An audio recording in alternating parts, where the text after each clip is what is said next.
నా కళలాంటి దొరికింది, నా ప్రేమదేవత దొరికింది. ఆ కాళ్ళు దొరికాయి, గజ్జలు కట్టేస్తాను. ఆ కాళ్ళు గజ్జలు కట్టేస్తాను. పిడికాళ్ళ పట్టుకున్నాను.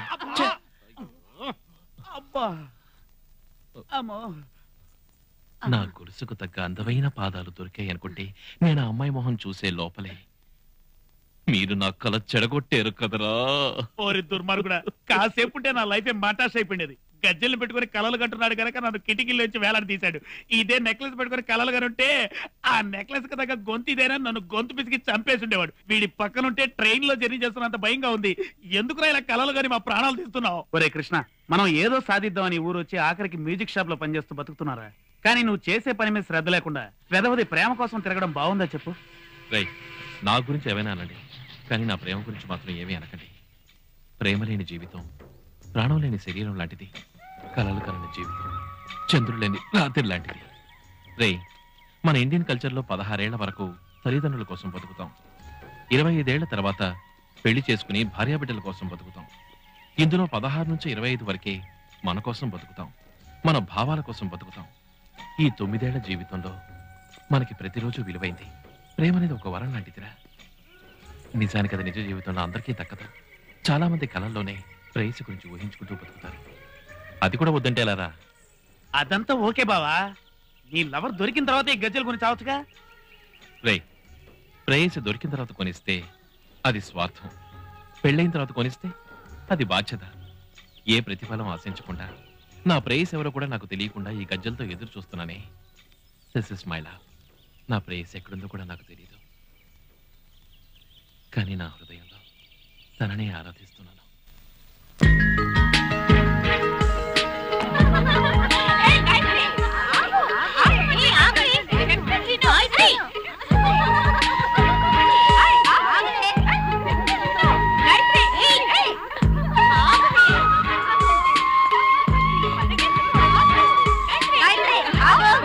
వద్దే, వాటర్ చాలా కూల్ గా ఉంటుంది, నా మాట విను. నో, నేను ఛాలెంజ్ చేస్తే గెలిచే తీరాలి.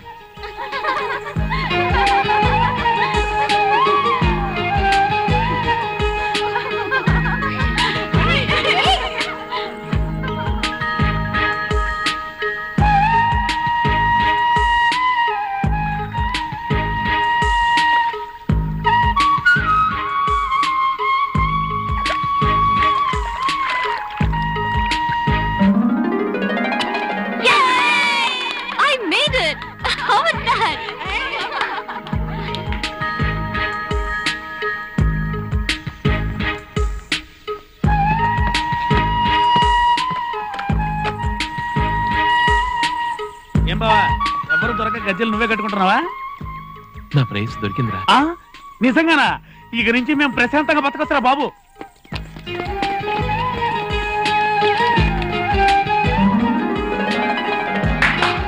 హలో, బోటికి ఒకరు తక్కువ అవుతున్నారు, ఎవరైనా వస్తారా?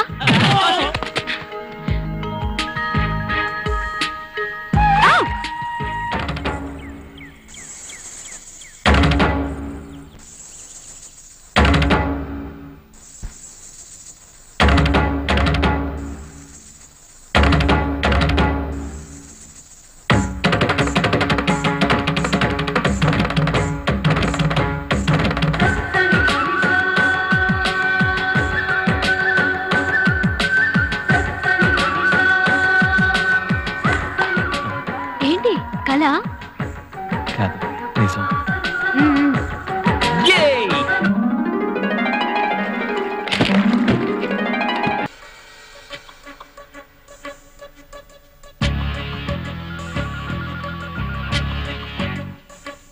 నీ పేరేంటి? శివ.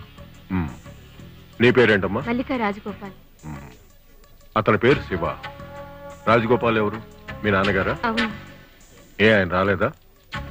అది మా నాన్నగారికి తెలియకుండా వచ్చాము. ఈ దొంగ పెళ్లికి సహాయం చేయడానికి ఇంతమంది వచ్చారు. ఎంత డబ్బు తీసుకున్నారు? డబ్బు తీసుకోవడం ఏంటి? మా ప్రేమ పవిత్రమైంది. మమ్మల్ని ఇద్దరిని ఒకటి చేయడానికి వాడు ప్రాణాలు కూడా ఇస్తారు. అదంతా మీకు ఎందుకు సార్? సంతకం పెట్టి పెళ్లి చేసేయండి సార్. 10:30 తర్వాత దుర్ముహూర్తం వస్తుంది. దుర్ముహూర్తం 10:30 కాదు. ఈ పిల్ల ఎప్పుడు ఇల్లు వదిలిపెట్టి వచ్చిందో అప్పుడే వచ్చింది. నేను నీతో కొంచెం పర్సనల్ గా మాట్లాడాలి.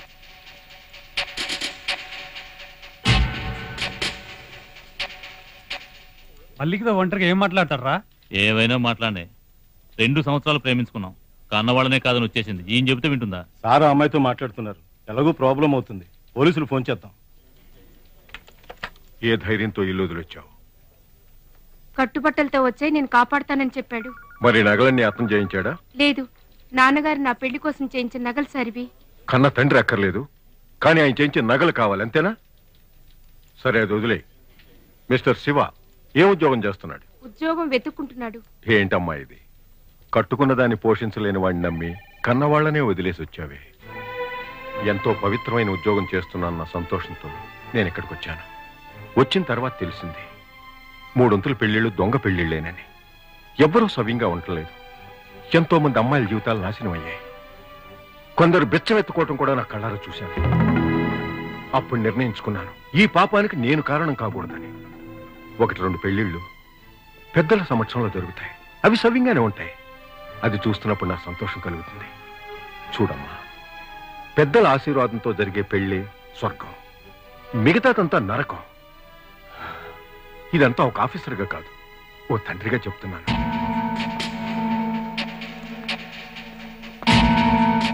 సార్, నన్ను ఇప్పుడు ఏం చేయమంటారు? ఈ వెనక వైపుగా వెళ్ళు. వాళ్ళ సంగతి నేను చూసుకుంటాను. తిన్నగా మీ వాళ్ళ దగ్గరికి వెళ్ళు. జరిగింది చెప్పు. వాళ్ళు ఒప్పుకుంటే నేనే ఈ పెళ్లి జరిపిస్తాను. లేదా వాళ్ళు చూసిన అబ్బాయిని పెళ్లి చేసుకుని సంతోషంగా ఉండు. గోపాల్ సార్, అమ్మాయిని జాగ్రత్తగా తీసుకెళ్ళు. చివరి నిమిషంలో నా కళ్ళు తెరిపించారు. చాలా థ్యాంక్స్ సార్. మల్లికేష్ సార్, జ్ఞానోదయం అయింది, వెళ్ళిపోయింది. జ్ఞానోదయమా? ఇక్కడ ఏమన్నా బోధి వృక్షం ఉందా? వెళ్ళేటప్పుడు వచ్చిన జ్ఞానం వచ్చేటప్పుడు లేదా? కాదు, నా మాటలు బాగా తలకెక్కే. ఈ పాటికి ఇంటికి కూడా చేరుంటుంది. ఇక మీరు వెళ్ళొచ్చు. 2 సంవత్సరాలు ట్రూగా లవ్ చేసి ఆ అమ్మాయిని పెళ్లి చేసుకోవడానికి ఇక్కడ తీసుకొచ్చాను. మీకు ఆటగా ఉందా? ఏంటయ్యా ట్రూ లవ్? ఏంటి ట్రూ లవ్? నీ గురించి 2 ముక్కలు చెప్పగానే తిరిగి చూడకుండా వెళ్ళిపోయింది. ఇదిగో చూడు, ఇంకా ఇక్కడే ఉంటే ఒక అమ్మాయిని పెళ్లి చేసుకోవడానికి బలవంతంగా తీసుకొచ్చారని పోలీస్ కంప్లైంట్ ఇస్తాను. వెళ్ళండి ఇక్కడి నుంచి. ఇతనికి ఇదే పని అయిపోయిందిరా. ఇలాగే పోయిన వారు సుబ్బారావు పెళ్లి కూడా అనుకుంటాడు. ఇతన్ని ఊరికే వదలకూడదరా?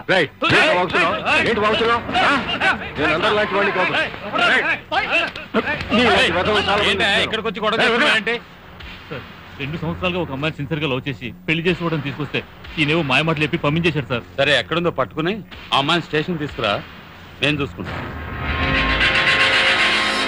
ఇర్విన్ వాలెస్ అనే రచయిత the intimate sex life of famous people అని ఒక సంకలనం ప్రచురించాడు.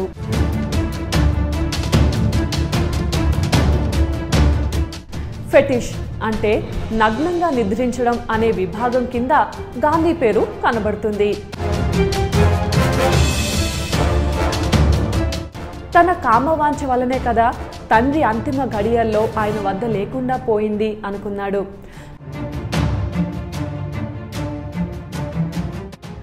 గాంధీ బ్రహ్మచర్య ప్రయోగాల గురించి అర్థం చేసుకోవాలంటే సెక్స్ గురించి గాంధీ అభిప్రాయం తెలుసుకోవాలి.